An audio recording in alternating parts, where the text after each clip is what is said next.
Welcome back, everyone, to Starting Six, a podcast all about volleyball with me, Liv, and Haley. This episode, we are going to be talking all about transfers in the transfer portal for 2023, which is super exciting.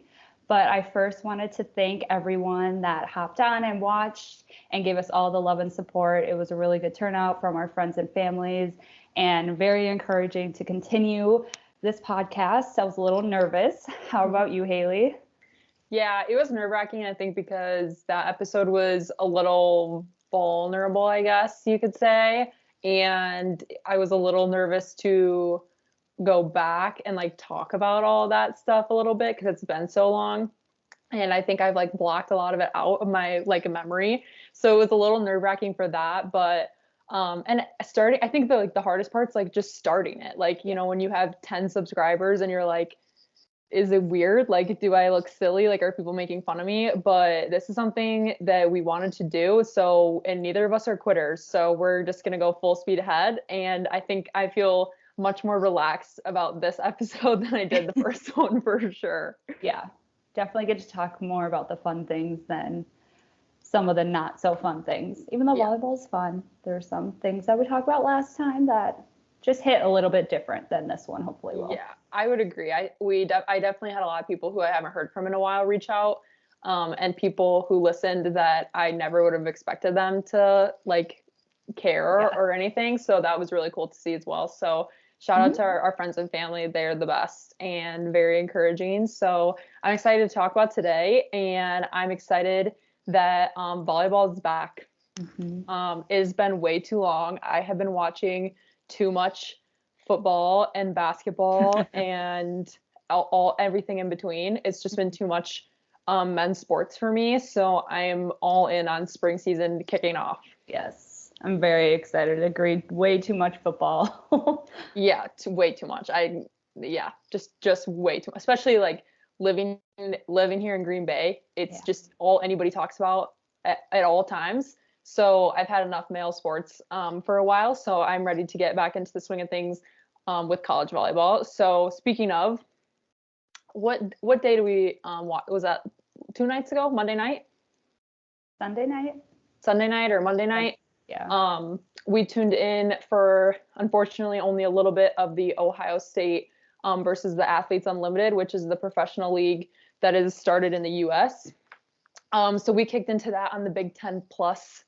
Sadly, not on normal networks and on a paid app, but we can talk about that another time. And a couple thoughts about it. I think the Athletes Unlimited thing is going to be very unique and different than the way that the NBA is run, I guess, just as a random professional sports example. But it was cool to see players that played in college before I watched religiously. So it was kind of cool to kind of get to watch them for the first time. And then to see players like Sydney Hilly, Wisconsin alum, getting back on a court in the United States. I'm super excited to see her back at the field house in Wisconsin on April 5th, I believe it is. So it's going to definitely tune into that. I think that'll be a really kind of bittersweet and cool moment for that. But what did you think of Ohio State's size? I was shocked, but I wasn't after hearing about a lot of the fifth-year graduate students transferring. It was a bit of a shock. And so I was expecting them to have a smaller size team come spring, but I think it was a little bit smaller than I was anticipating, I guess you could say. I mean, we can relate to that quite a bit from our experiences going into spring season, not having a very big team and a lot of people to pick from. So it was cool that the Athletes Unlimited and the pros were willing and able to join up with them so they could have that competition. I thought it was really cool. I wasn't expecting it, to be honest. So when I started watching, I was like, what is going on? Yeah. So for anybody who wasn't able to tune in, so they played 4 sets, and the first 2 sets, the Athletes Unlimited team played as a team and the Ohio State girls played as a team, so they were playing against each other. And then for the last two sets, they merged together, so they were like all combined. And I believe, I'm just gonna speculate, I believe it's because the Ohio State roster right now is so small. Mm-hmm. So they have 1, 2, 3, 4, 5, 6, 7, 8, 9, 10, 11 girls on the team right now. Now, we've had smaller. Yes. They have almost enough to scrimmage, but not enough. And I feel like that is very rare in a Big Ten team to see that. That, especially with this being the last year or two of the COVID fifth year eligibility, that's crazy to me. And to actually like see it with my own eyes, because we've been seeing it in the transfer portal, like every other girl, it was like out of Ohio State, out of Ohio State, out of Ohio State. So it was crazy to see it with your own eyes and like see how small they actually looked compared to how they did last fall.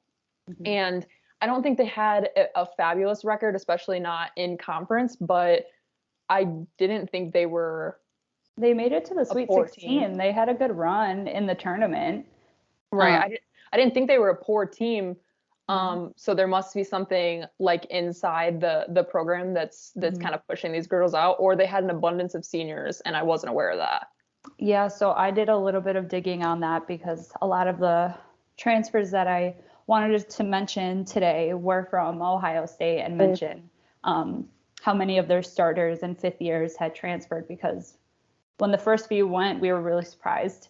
And from what I read, and I don't know if this is true or not, but it makes sense because, like you said, this is the last round of COVID, like seniors and stuff, getting that extra year of eligibility. So what my understanding was that the new freshman recruiting class was given scholarships and money, and coach had to decide if she wanted to keep that money for the freshmen or give it to the graduating seniors or the fifth year seniors. Oh. And so instead of hoping and keeping those fifth years with money, she kept it with the freshmen and then let the fifth years decide if they wanted to play one last year without money, with no or money, if they wanted to go and transfer. And so she kind of left it up to them instead of like having a whole recruiting class of walk-ons instead, because, you know, she's got to prepare for her future for teams. Sure. Yeah. And kind of left it up to those fifth years to make a decision. And so I think that's why a lot of them left. Yeah. But also there could be a lot of other reasons too. I don't know the full story, but that is something that I read, which makes sense in my head. And I never thought about it before. So yeah, it's hard for us to imagine that because we weren't allowed to receive athletic scholarship at the Division III level. So I don't have the best grasp on how all of that works, but I think it's just one of those things that having a fifth year used to be pretty rare, I would say, and uncommon, even for girls that were redshirted. So it's definitely interesting to like see something like that happen and then kind of remember like people are still adjusting for what happened 3 years ago, and that's crazy. That's really good to know. I had no idea. I think I naturally would have just assumed that the program's being run poorly or they don't like something about it. But I think another thing with the transfer portal is there's so many fifth years in it, and they are pursuing a graduate degree, a master's degree. So that plays a part in it. They are still thinking about their careers. It's easy to talk about them like they're already like professional athletes. And so it's definitely interesting to see all those fifth years trying to find somewhere that they can fit athletically and academically. But that's good to know. That's kind of crazy. Yeah. That would be a hard decision. What would you have done if you were a fifth year and that happened? And I played D1. Yeah, if I played, like, hypothetically, let's say you were 6 inches taller and you played Division I and you're a fifth year at Ohio State and you played there your whole career, and your coach tells you that she basically can't pay you to play there anymore. That's tough, because thinking about it, like, you have 1 year to make all these connections and start at a brand new program, and you only have 1 year. So it's like, you got to make it big. I think ultimately it would go down to the academics. I mean, that's what initially drove my choice or my decision in Platteville was for the academics, not necessarily the volleyball. So I think I would still stick with that. And if Ohio State didn't have what I was pursuing for a graduate program, I think I would use that as kind of my tiebreaker. Like, what program has it? I don't think it would necessarily be for the money, or I like to think it wouldn't be because of the money, you know? Yeah, I think about the NIL stuff too. Like, if I'm a fifth year and I'm getting paid the way that some of these athletes are getting paid through the NIL, and I could afford to stay, I feel like I would. However, I understand that that money can be used in so many other ways, and not every athlete, especially in women's sports, is making the amount of money that they could be off of NIL, or necessarily, I should rephrase, should be making off the NIL. So I think that would play a factor in it too. Like, if you're making, I mean, there's athletes that are in college and making hundreds of thousands of dollars off this. So if that was the case, then I probably could afford to do one more year, or at least one more semester at Ohio State. But if that's not the case, then I would also probably be in the transfer portal as well. But yeah, that academics, man, that'll get you. But that'd be a hard thing to do. Like, take 1 year and play somewhere that you haven't played the first, other 3/4 of your career, or whatever you want to say. That'd be a pretty crazy change, I think. Yeah, especially if that team then does well. You're like, you want to stay, but you can't. Like, what if you don't go to another Big Ten team? Like, you were in the Big Ten conference. Like, do you take a hit that way too? And then that would prevent you maybe from getting some of those big brand deals. But speaking of change, we're very excited about this topic today because we have sent an abundance of texts and tweets to each other regarding the transfers that have been put out. And I wanted to give a shout out to the Twitter page that we've been getting all this information from, because they have done a fantastic job. Uh-oh. Let me see if I can find it quick. It's like this. It's College V-Ball Transfers. Yes. It's at CVB Transfers on Twitter. I don't know who runs this account. It specifically says they're not affiliated with the NCAA. However, they have a ton of transfers from, big name schools all the way down. So really cool to see that as well. They did a great job with that. So that's where we got all this information at, and then did a little extra digging to back up our choices, if you will. So what we did, Liv and I each chose 3 to 4, I would say. Tried to choose 3. Yeah, we said 3, and then we both probably have like 1 or 2 honorable mentions. Yeah. And I think we both had like a general idea of girls that are going to get mentioned just based on conversations we've had before. So we did a little extra digging. So hopefully we can make a case here. So Liv, why don't you kick it off and let me know your first standout transfer for this year? My first one, and this is from like the moment she decided to transfer, I was like, wow, is Ohio State setter Mac Pedraza, 2022. Wait. No. No. On my list. You're good. I've got more, but that's so funny. That was my first one. Okay. Okay. Well, she was the 2022 Big Ten Setter of the Year. So that's always like something to consider. 3-time All-American, 3-time All-Northeast region, 3-time first team, all Big Ten. So amazing setter. She can play the court really well, very smart, very athletic, makes good decisions. So she is in her 5th and final season and decided to transfer to Penn State. Love it. Which I'm so excited for Penn State, because they used to be the volleyball school. Like, you thought about Penn State and you're like, volleyball. That's all. They had so many natty champs years in a row, and then they kind of just slowly fizzled away. So I'm really excited for this year to see what they can do. They slayed in the transfer portal this year. Yeah. They picked up every little piece that they possibly could. Their recruiting staff and head coach must have just done a fantastic job in these like meetings. Like, obviously the draw, like you said, like Penn State like is a volleyball school. Like, I think of Penn State and I'm like, their volleyball team is like a dynasty. It's like a Stanford or,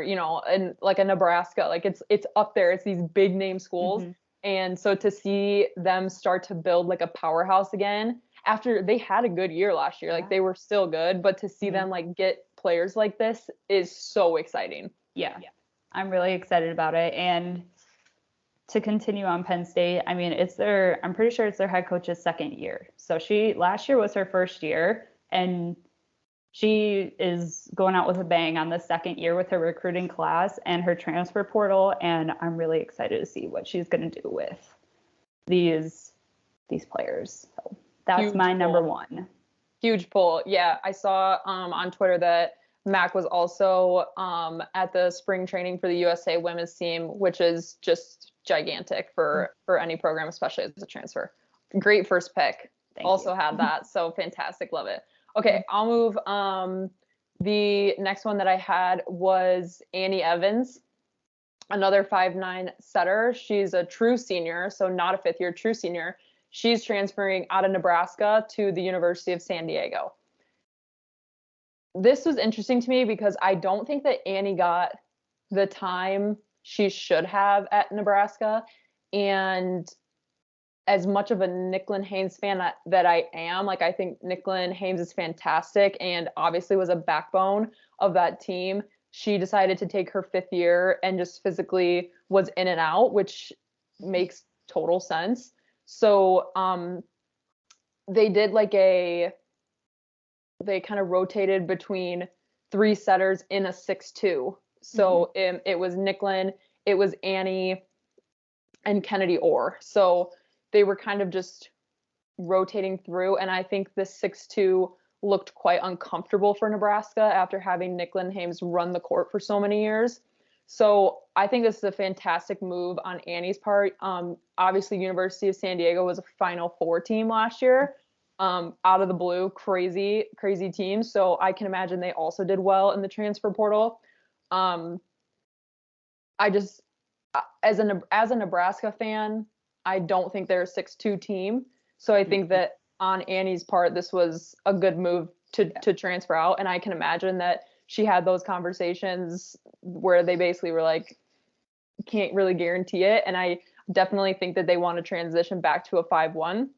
So maybe Kennedy's that setter. Maybe they have a couple freshmen coming in. And then the current University of San Diego setter, her name's Alex Helgeland, and I'm pretty sure she's going to be a true senior as well. So it'll be interesting to see what the University of San Diego does with Annie joining and with a powerhouse of a setter that they already have. So I'm looking forward to seeing them kind of thrive and paying a little bit more attention to them this year because they were kind of off my radar. Again, like you and I have a bad habit of watching Big Ten so closely. So that'll be nice to kind of branch out. And I'd like to see Annie's role on that team.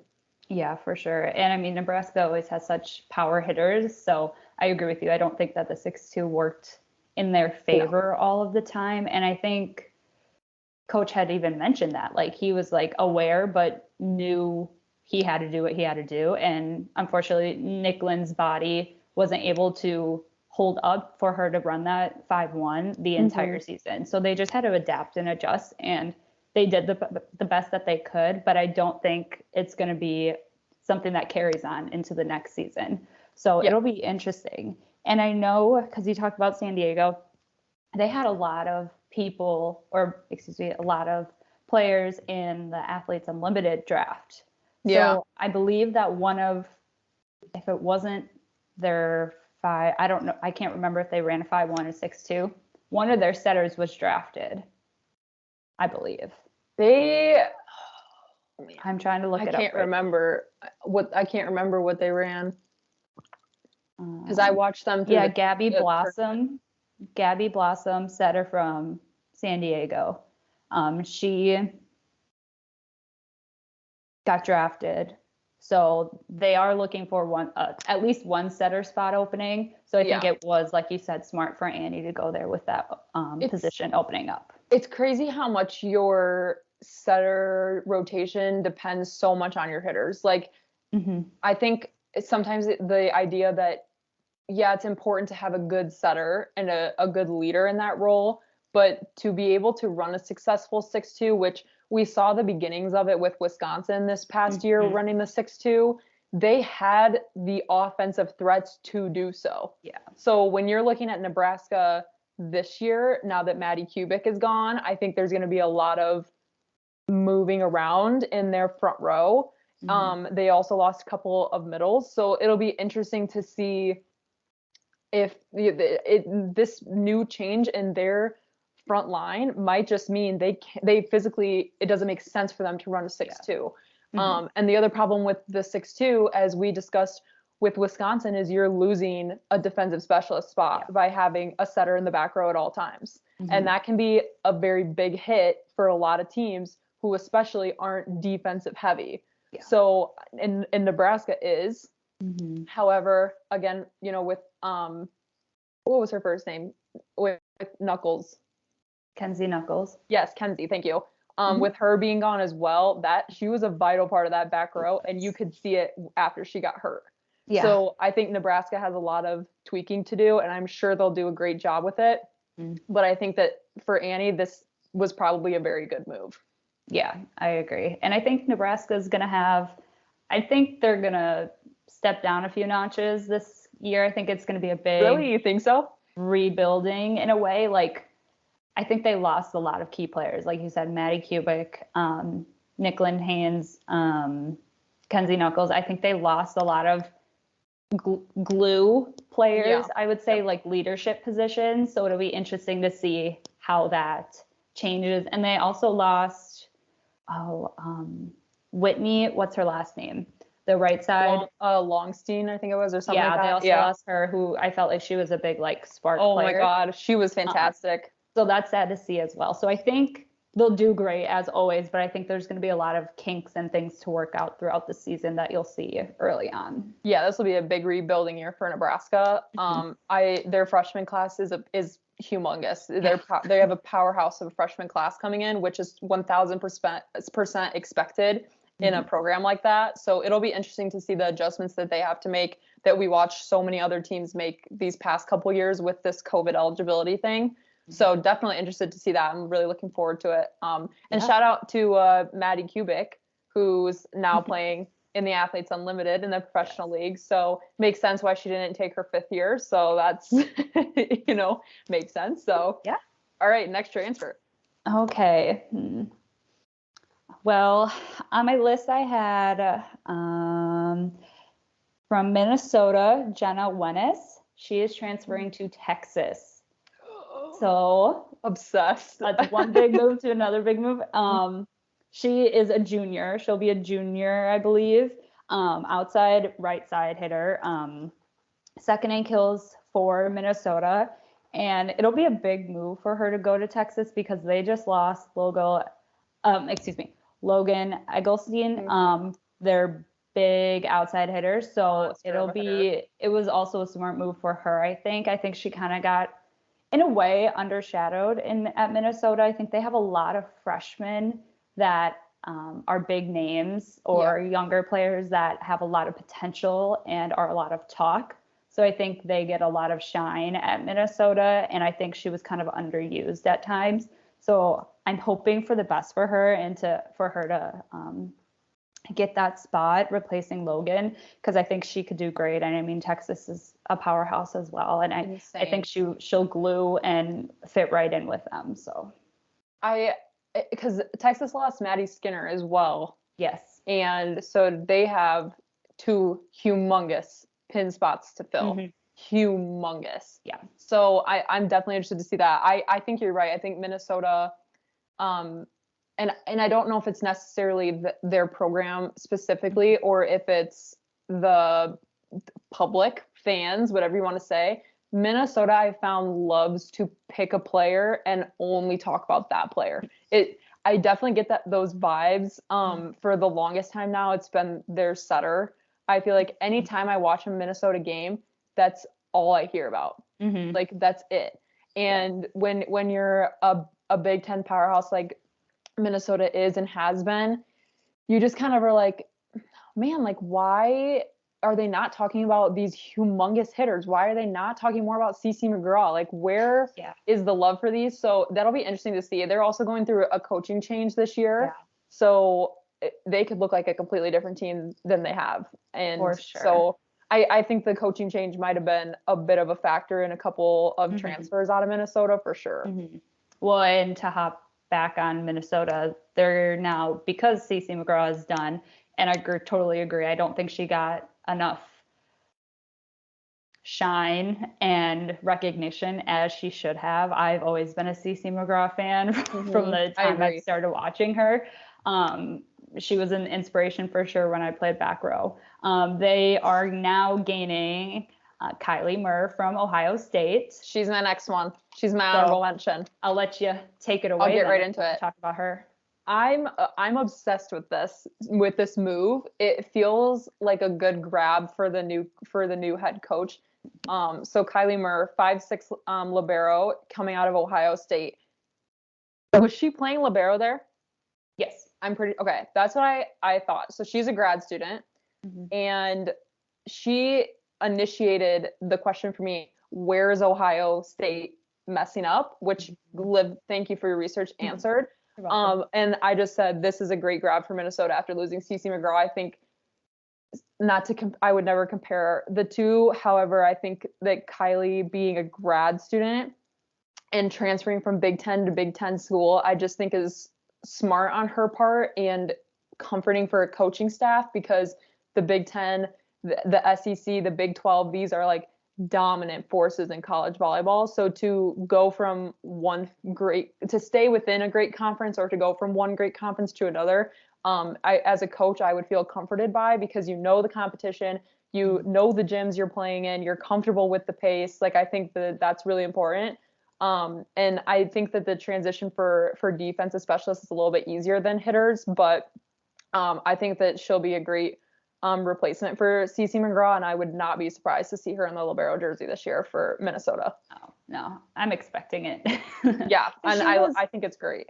Because she got 2022 Big Ten libero or defense player of the year, I'm pretty sure, because it was her and Mac got like those two big awards for Ohio State, which I think was like either the first time or hasn't happened in forever for Ohio State. So and again, after having a pretty mediocre year for Ohio State, to have those two gigantic awards come from two powerhouse players, and for whatever schools are receiving those, that's a big grab. I'm excited about this one. I think she'll do really great in Minnesota, and I love the Big Ten to Big Ten transfer.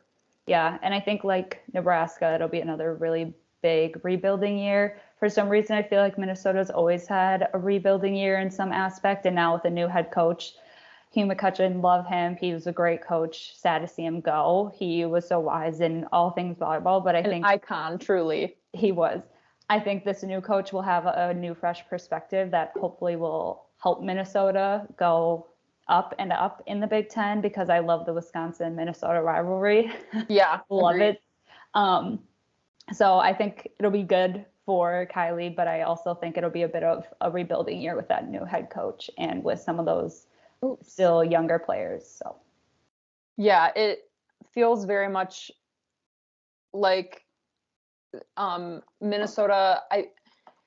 It feels like they're always going through a rebuilding year, because they always have one or two positions that are weak, like that are new players or young players. So it's like when you're looking at other teams that have at least 5 girls in this, at least starting lineup that have played together for 3 years, maybe 4 years, like Nebraska was a good example. So I just feel like the past couple years, I would say, Stephanie Sambity's last year, and then this previous year, I would say, feels like they just have some holes they need to fill.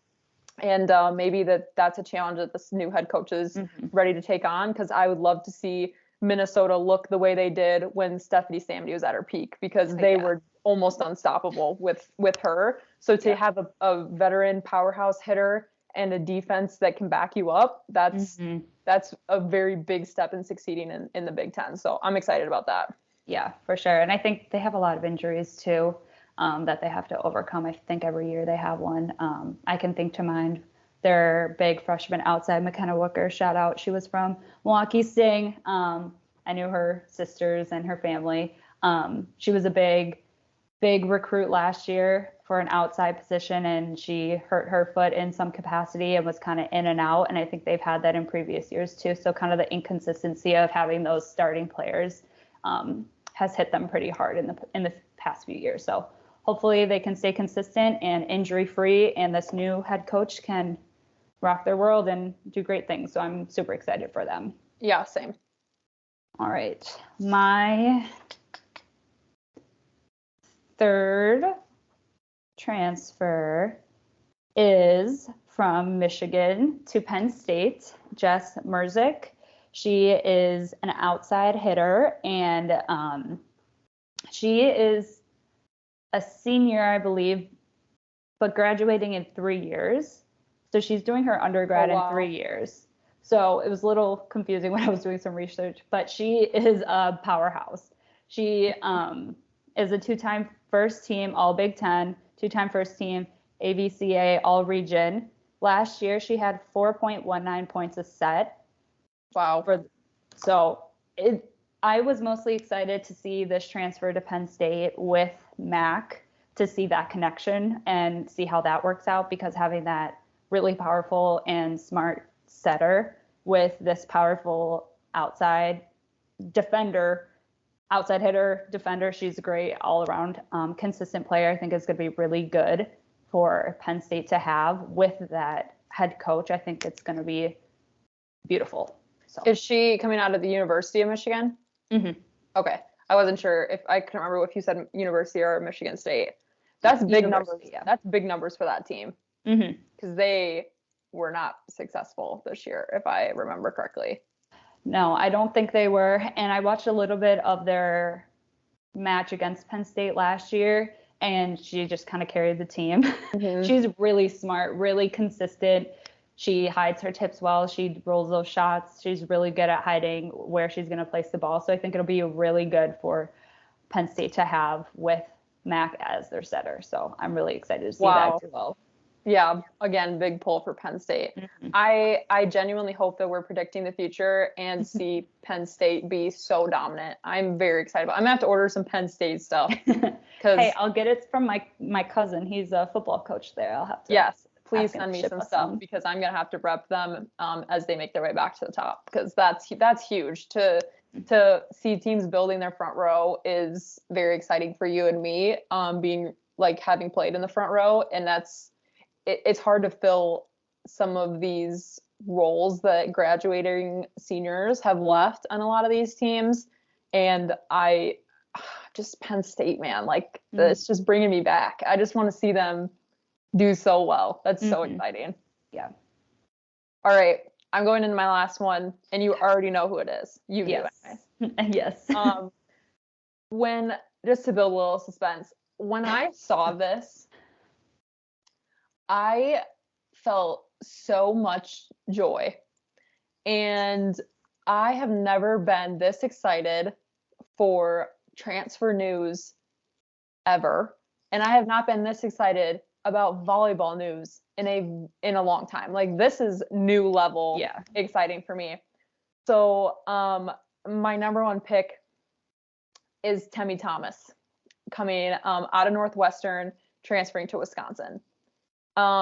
Temi Time was spotted on the Wisconsin campus. This was months ago now, but Area Red had tweeted it out. And when I saw this, I immediately sent it to Liv and our good friend Taylor. And I was like, if this is true, I'm going to have to move to Madison. Like, I have to be at every single one of these games. When it was confirmed and Miss Temi herself tweeted it out, I screenshotted it and posted it everywhere.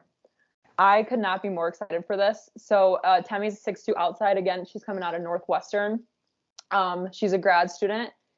Her stats are just freaking insane. So let me get my piece of paper. 2022 AVCA All-American, 2022 first team All Big Ten, AVCA All Region, 3 times Big Ten Player of the Week. She led the Big Ten with 502 kills, and she was averaging 4.33 kills per set. this is all on a team that did not make the postseason. Mm-mm. Northwestern did not make it to the postseason, and she was putting up these numbers and rewarded this stuff. These awards go out to players in the postseason, and she was pulling these. I love that she's an Illinois girl. I think she's from Glenwood, Illinois. I love to see that. And I could talk about Wisconsin all day, so I won't go too crazy, but here's why I love this so much. Wisconsin has a fantastic front row and has for a very long time. However, their pin hitters are so crucial to their offense, as we see with Devin Robinson and Jade Demps. Sad. But their right side and outside pin hitters have always been so consistent, so strong, so reliable. And their middles, obviously, they had Dana Recchi and Danielle Hart. Like, we all know that. But their pin hitters have always been so reliable and so consistent. And this past year, I don't know if it was the 6-2. I don't know if it was because it was Sarah Franklin's first year with them. But their outsides just didn't feel as reliable as they did with Molly Haggerty and Grace Loberg. Like, it didn't feel the same. And it was Sarah and Julia went back and forth with one player was a powerhouse and then one was just, had an okay game. They were never both on. Mm-hmm. So Temi played 6 rotations for Northwestern. So I'm excited to see how she fits into this offense, whether that's on the outside or on the right side. We don't know what they're going to do with Devin Robinson this year, whether she's going to be on the right side or in the middle. So I can't imagine that Kelly Sheffield would grab this transfer and not use her. So I'm very excited to see if she can bring like a little bit of a spark back to the Pins in Wisconsin. And that's not saying that she should be replacing Julia or Sarah by any means, but I just can't imagine her not having a spot in this offense. I think it's great that she's a seasoned player. And again, I think it's fantastic that she's coming from Big Ten school to Big Ten school.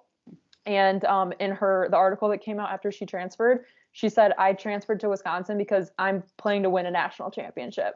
And I almost cried on the spot. Like, I'm so excited about this transfer. And every time that she comes up on my Twitter, I just like geek out a little bit inside. Like, I cannot wait to see her play with Devin Robinson and Izzy and like all these girls who are just so great. Like, she's going to mold right in with them. And I'm just over the moon about this transfer.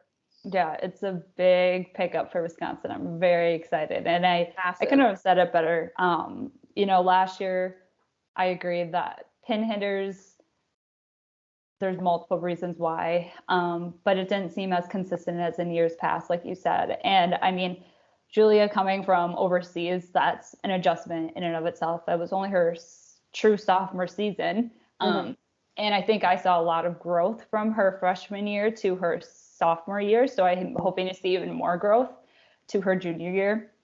And that was Sarah Franklin's sophomore year, correct? Correct. So they were both sophomores, both underclassmen. Sarah's first year to Wisconsin and seeing, I think, a little bit higher competition at times. And so I think that was part of it. They were both really young. And like you said, one would have a good day, one would have a bad day. And I think they kind of fed off of each other a little bit. And so it was like a never ending cycle of, okay, we need both of them on to win this match. And so then I think a lot of Wisconsin's, ours, other hitters had to take a bigger role than they probably were anticipating, which I think helped them to gain more confidence and to help grow their skills. So I'm excited to see those other players like Devin Robinson and Anna Schmreck and all of them have a bigger role and see how much that confidence from last year is going to play into effect. It'll be interesting to see where Temi fits, because I don't think Julia or Sarah did bad by any means or anything, but I think there will have to be some adjustments and some switching around. And I, as always, just hope everyone takes it as gracefully and embraces their new role, whatever that may be, as best as possible, because like you said, she needs to be used. You wouldn't pick up this transfer to put her on the bench. Yeah, and I mean, as we said too, like with Jade Demps transferring out, I think and I truly believe that Devin's position in the front row is up in the air right now between her being a middle hitter and her being a right side. She's fantastic at both. Yeah. And, you know, with Danielle Hart graduating, that's a big spot to fill. And it might make sense to have Temmie on the right side to fill Devin's role there and have Devin fill Danielle's role in the middle. Like, I think that could make sense. If I had it my way in a perfect world, I'd love to see her on the outside to just be getting all those reps. It's easy for right sides. I think Wisconsin does a good job utilizing Devin Robinson in every way they can. Like, if they have a on ball, it's not going to the middle, it's going to Devin Robinson. Yeah. But to see if they do continue with a 6-2, to have players like Devin and like Temmie who can play multiple positions, which I don't necessarily know if we've seen enough of Julia and Sarah to know if they'd be able to play on the right. It's interesting. Like, it's good to know that there's definitely going to be a spot in the offense for Temmie. And I'm excited about that, especially after everything that happened with Chanel. Chanel, that was her name, correct? Yeah, Chanel. When I said it, it didn't sound right. After everything that happened with her, I'm just hopeful that with this being another 5th-year transfer that's coming into Wisconsin for the 2nd year in a row, obviously different circumstances, but I'm just hopeful that, and we trust in Kelly Sheffield, which we do. But I'm excited to see her role, whether that's on the right side or the outside. I just think she's just going to be another powerhouse that opposing teams are going to have to be like, shit, we play Wisconsin today. Yeah. Like, I'm loving it. I love seeing them be jacked up, especially with Nebraska. As much as I am a fan of them, to see them kind of go through a little bit of a rebuilding year, it's exciting to know that Wisconsin's only building up and not rebuilding anything like they did last year. So yeah, I'm very excited about it. Yeah. So. One last thought about that is, you know, like you said, Wisconsin lost Jade Demps, which I think it was good for her to transfer, but sad as a fan of hers and a fan of Wisconsin, because I think she was underutilized. And I don't think Kelly Sheffield is going to make that mistake again with Temmie. Like, yeah, especially with her being a 5th year, like, you've got one chance at this. Her position and her ability to play is so crucial and so impactful that I don't think he's just going to kind of like throw her wherever. I think it's going to be a meaningful change. If he's going to put her on the right side, it's going to be for a reason, and he's going to have thought this out perfectly to the T. Instead of just kind of like, oh, we'll try you here, we'll try you here, we'll try you there. Like, I think he has a thought out plan, because he only has 1 year. And I think she could be the glue, but also the energy to that team, because I think at times, like last year, it seemed like a very young team. And I don't know if that's because of our libero being a freshman from overseas as well, and our outsides being younger. It just always seemed like a really young team to me. I don't know why. So I think having that older presence on the court at all times will be really impactful for Wisconsin. Yeah, it's nice to see, and with any program, it's nice to see seasoned players on the court. I mean, it makes a difference, and that's not to say that there aren't freshmen who deserve to be playing, because that's definitely true. But the adjustment, and this is only speaking from our experience at the D3 level, let alone the D1 level, like from right out of high school and into a college, it's a humongous difference. It's way more wear on your body, on your mind. You have to be so much faster, so much stronger. And so to add a seasoned player who's coming in with confidence and coming in with the most kills in the Big Ten is definitely has to be like a kind of a reassuring feeling for Kelly Sheffield, because now you have seasoned players like Devin Robinson, like Anna Smrek.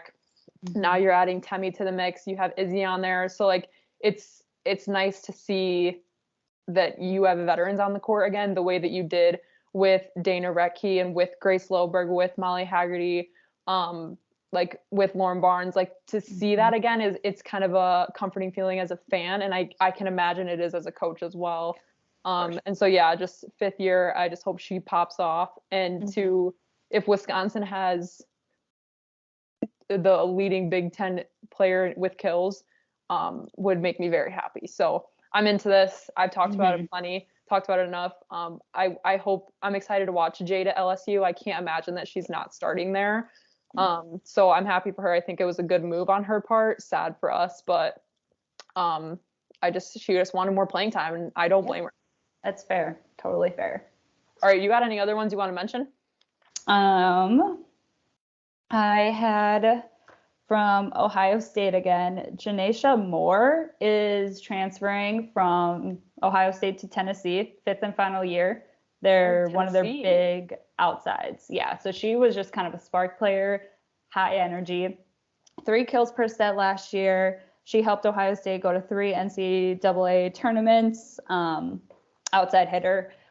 It was just kind of surprising to see, and I don't know why, it may sound bad, but to see her go to Tennessee, I think her play and ability could have taken her to anywhere else in the Big Ten. But I think that was probably a decision based on academics and maybe scholarships and things like that. But it was just another player that's sad to see go, because I think she was, with more, another year, could have just continued to help Ohio State